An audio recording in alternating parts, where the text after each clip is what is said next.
దేవునికి మహిమ కలుగునుగాక. ఈ దినం దేవుని వాక్యం, రాజుల చేతనైనను నరుల చేతనైనను రక్షణ కలుగదు, వారిని నమ్ముకొనకుడి.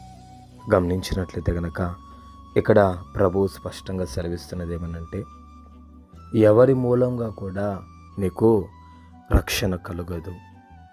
అది రాజులు కావచ్చు, అధికారులు కావచ్చు, సాధారణమైన మనుషులు కావచ్చు, ఎవరైనా సరే వారి మూలంగా రక్షణ కలగదు. కానీ వారందరినీ సృష్టించిన సృష్టికర్త అయిన దేవుడు, నీ కొరకు నా కొరకు సిలువలో బలైనటువంటి దేవుడు, ఆ సిలువలో 3 మేకుల మధ్య రక్తాన్ని కాచి ప్రాణం పెట్టి మరణించి తిరిగి లేచి పునరుద్ధానుడైనటువంటి దేవుడైన యేసు ప్రభు మూలంగా మాత్రమే రక్షణ కలుగుతుంది. ఇవనుకోవచ్చు, పలానా వాళ్ళని నమ్ముకుంటే నాకు సహాయం కలుగుతుంది, పలానా వాళ్ళని నమ్మితే నాకు మేలు కలుగుతుంది.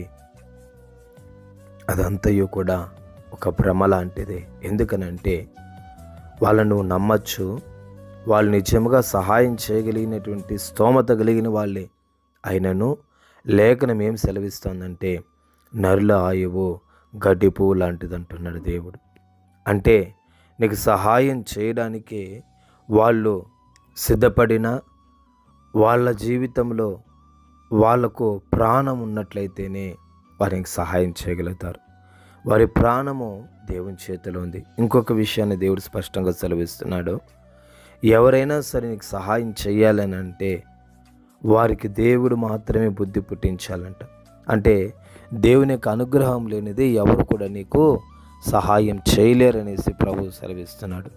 కాబట్టి వారెవరైనా నీకు సహాయం చేయాలి, వారెవరైనా నిన్ను ఆదుకోవాలని అంటే నువ్వు మొదటగా ఆ ప్రభువును ఆశ్రయించాలి. ప్రభువా, వారి మూలంగా నువ్వు సహాయం చేయదలుచుంటే చెయ్యండి అని నువ్వు ఆయనను ఆశ్రయించాలి. అంతేగాని మొట్టమొదటిగా ఏలియా ఎలాగైతే దేవుని యొక్క మాట చొప్పున ఆ యొక్క కిరీతు వాగు దగ్గరికి వెళ్ళాడు, దేవుడు చెప్తున్నాడు, ఏలియా నువ్వు కిరీతు వాగు దగ్గరికి వెళ్ళన్నాడు.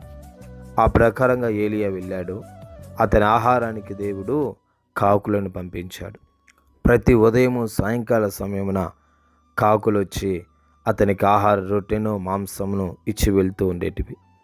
అయితే ఒకటి గమనించండి, ఎప్పుడెప్పుడా కాకులు వచ్చి ఆహారాన్ని ఇస్తాయి అని ఏలియా చూడలేదు. ఏలియా చూసిందల్లా ఏమనంటే, దేవుడు ఏ విధంగా సహాయం చేస్తున్నాడు, దేవుడు ఎంతో గొప్పగా సహాయం చేస్తున్నాడు, దానిని మాత్రమే ఏలియా చూచాడు.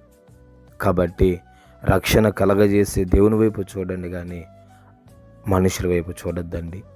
ప్రభు ఈ మాటను దీవించుగాక. పరిశుద్ధుడా, స్తోత్రాలు. ఈ మాటను బట్టి మీకు మేము వందనాలు చెల్లిస్తున్నాం, కృపకు అప్పగించుకుంటున్నాం. యేసు నామములో తండ్రి, ఆమేన్, ఆమేన్.